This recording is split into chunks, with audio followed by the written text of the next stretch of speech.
हरे कृष्णा दोस्तों, कृष्ण संगीत चैनल में आप सभी का स्वागत है।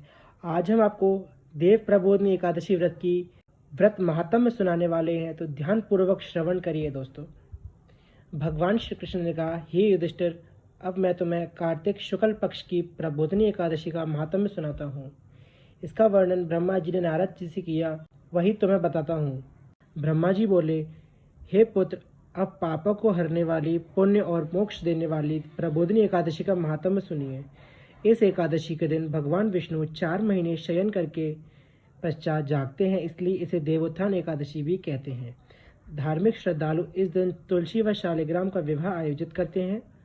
पृथ्वी पर गंगा तथा तीर्थ, समुद्र, सरोवर का प्रभाव तभी तक रहता है जब तक कि देव प्रबोधिनी तिथि आती है।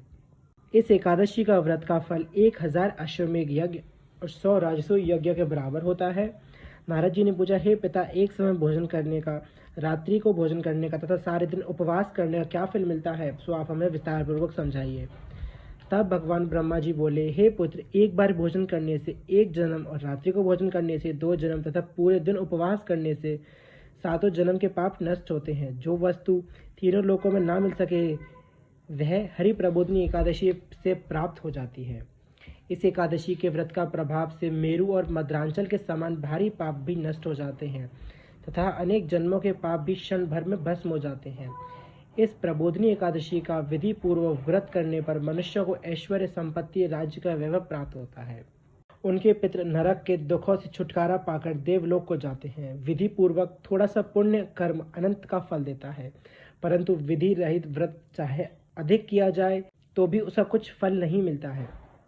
संध्या ना करने वाले नास्तिक, वेद निंदक, धर्मशास्त्र को दूषित करने वाले, मूर्ख, पापी, कर्म में सदैव रहने वाले लोग, धोखा देने वाले, परस्त्री गमन वाले, इन सब मनुष्यों के शरीर में धर्म नहीं रहता है। जो विधवा अथवा साधवा ब्राह्मणी से भोग करते हैं वे अपने कुल सहित नष्ट हो जाते हैं। परस्त्रीगामी की संतान नहीं होती और उसके पूर्व जन्म में संचित अच्छे कर्म नष्ट हो जाते हैं। जो गुरु और ब्राह्मणों से अहंकार युक्त बात करता है वह अपने पुण्य को भी शीघ्र नष्ट कर देता है और उसकी संतान नहीं होती है। भ्रष्टाचार करने वाले, चांडाली से भोग करने वाले, दुष्ट की सेवा करने वाले और जो नीच मनुष्यों की सेवा करते हैं या संगति करते हैं, वे सब पाप हरि प्रबोधिनी के व्रत से नष्ट हो जाते हैं। जो मनुष्य अपने मन में हरि प्रबोधिनी एकादशी के व्रत का संकल्प मात्र भी कर लेते हैं, उनके 100 जन्मों के पाप नष्ट हो जाते हैं। और जो रात्रि जागरण करते हैं, उनकी आने वाली 10,000 पीढ़ियां स्वर्ग में रहती हैं और वह नरक के दुखों से छूटकर भगवान विष्णु के लोक को जाते हैं तथा ब्रह्म हत्या आदि महान पाप भी इस व्रत के प्रभाव से नष्ट हो जाते हैं। जो फल समस्त तीर्थों में स्नान करने का है, गौ, स्वर्ण और भूमि का दान करने से होता है, वही देव प्रबोधिनी एकादशी की रात्रि जागरण से मिलता है। हे मुनि शार्दूल, इस संसार में उसी मनुष्य का जीवन सफल है जिसने हरि प्रबोधिनी एकादशी का व्रत किया है। इस संसार में जितने भी तीर्थ हैं वे सब स्नान दान आदि का फल इस व्रत से मिलता है। अतः और सब कर्मों को त्याग कर भगवान के प्रसन्नार्थ कार्तिक शुक्ल हरि प्रबोधिनी का व्रत करना चाहिए।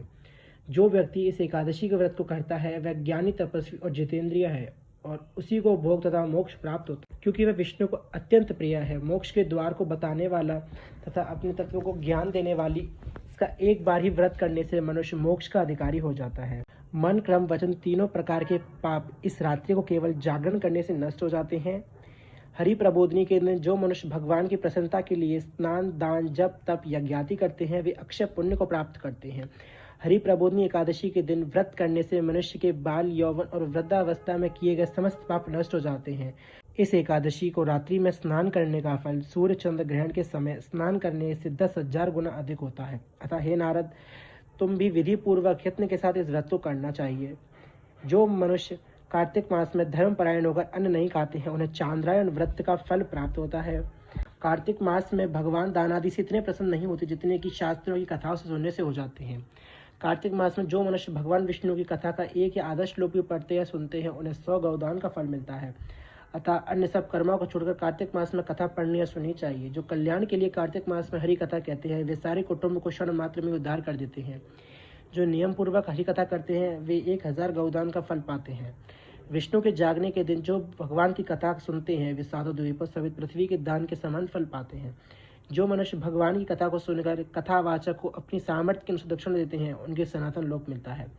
ब्रह्मा जी की यह बात सुनकर नारद जी बोले, भगवान एकादशी की विधि क्या है, कैसे व्रत करना चाहिए, सो हमें क्या फल मिलता है, वह भी विस्तार पूर्वक समझाकर कहिए। ब्रह्मा जी ने कहने लगे, हे नारद, ब्रह्म मुहूर्त में जब 2 घड़ी रह जाए तब शौच आदि से निवृत्त हो दंत धावन करें। उसके बाद नदी, तालाब, कुआं, बावड़ी या घर में ही स्नान आदि करें। फिर भगवान की पूजा के लिए कथा सुने, फिर व्रत का नियम ग्रहण करना चाहिए। उस समय भगवान से विनय करें, हे भगवान, आज मैं निराहार रहकर व्रत करूंगा और दूसरे दिन द्वादशी को भोजन करूंगा, आप मेरी रक्षा कीजिए। तत्पश्चात भक्ति भाव से व्रत करें तथा रात्रि में जागरण करके भगवान के आगे नृत्य गीत आदि करना चाहिए। प्रबोधिनी एकादशी के दिन लोभ को त्याग कर पुष्प, फल, अगरबत्ती, धूप से भगवान का पूजन करना चाहिए। शंख के जल से भगवान को अर्घ दें, इसका फल समस्त तीर्थों में करोड़ गुना होता है। हे मुनिश्रेष्ठ, जो मनुष्य दिव्य अगस्त के पुष्पों से भगवान का पूजन करता है, उनके आगे इंद्र भी हाथ जोड़ते हैं। तपस्या करके संतुष्ट होने पर हरि भगवान वह फल नहीं देते जो अगस्त के पुष्पों से अलंकृत कर देने पर देते हैं। जो मनुष्य कार्तिक मास में बेलपत्र से भगवान की पूजा करते हैं, वे मुक्ति को प्राप्त होते हैं। हे वत्स, कार्तिक मास में जो मनुष्य तुलसी और मंजरी से भगवान का पूजन करते हैं, उनके पिछले जन्म के पाप नष्ट हो जाते हैं। तुलसी दर्शन, स्पर्श करना, कथा कहना, नमस्कार करने, स्तुति करने, तुलसी रोपण, जल से सींचने और प्रतिदिन सेवा पूजा आदि से यह युग पर्यंत विष्णु लोक मिलता है। हे मुनि, रोपी हुई तुलसी जितनी जड़ों का विस्तार करती है, उतनी ही तुलसी रोपण करने वाले व्यक्ति के पुण्य का विस्तार होता है।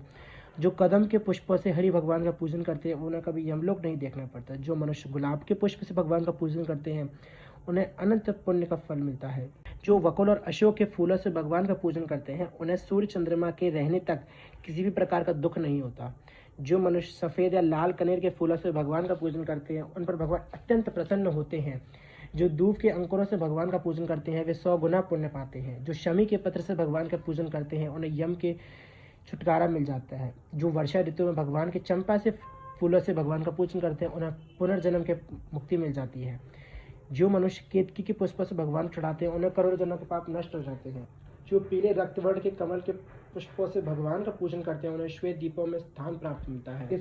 इस प्रकार रात्रि को भगवान का पूजन कर प्रातः काल होने पर उठकर नदी पर जाएं और वहां जाकर स्नान, जप तथा प्रातः काल के कर्म करके अपने घर पर विधि पूर्वक आकर भगवान केशव का पूजन करें।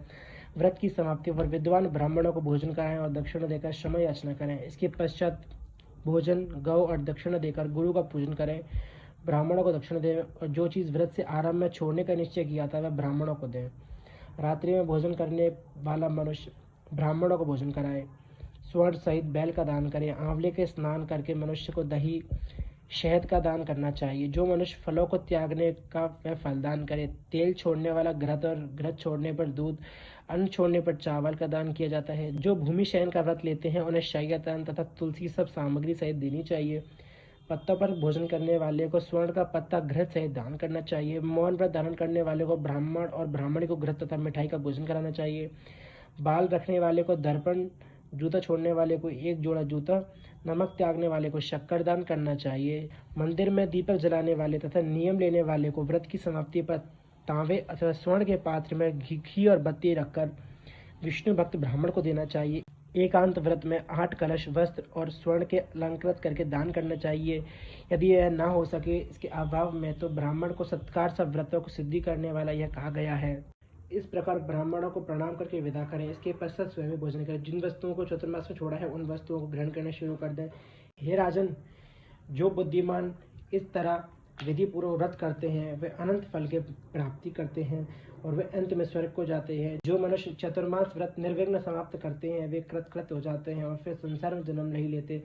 यदि व्रत भ्रष्ट हो जाए तो व्रत करने वाला अंधा या कोढ़ी हो जाता है। भगवान श्री कृष्ण ने कहा, हे राजन, जो तुमने मुझसे पूछा मैंने तुम्हें बतलाया। इस कथा को पढ़ने और सुनने से गौदान के समान का फल मिलता है। तो दोस्तों, ये थी चतुर्मास के व्रत उद्यापन की विधि। इसी में हमने आपको बताया कि जो हरि प्रबोधिनी एकादशी, उसका फल क्या है, इसकी पूजा भी समस्त हमने इसमें आपको शेयर किया। अगर आपको हमारी वीडियो पसंद आए तो वीडियो को लाइक जरूर करिएगा, चैनल को सब्सक्राइब करिएगा। हरे कृष्णा, राधे राधे दोस्तों।